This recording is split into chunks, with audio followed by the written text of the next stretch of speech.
دعائے عافیت۔ اللہم انی اسألک العافیت فی الدنیا والآخرہ۔ اللہم انی اسألک العفو والعافیت فی دینی ودنیای واہلی ومالی۔ اللہم استر عوراتی وآمن روعاتی۔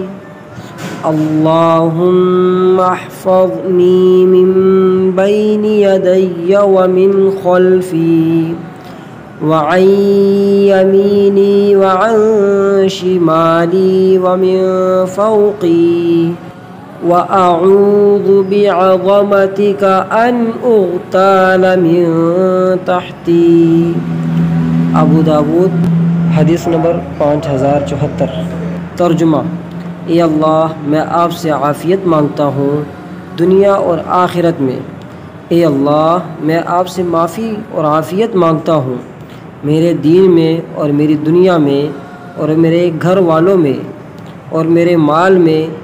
اے اللہ، میرے تمام عیوب کی پردہ پوشی فرما اور مجھ کو خوف کی چیزوں سے امن نصیب فرما۔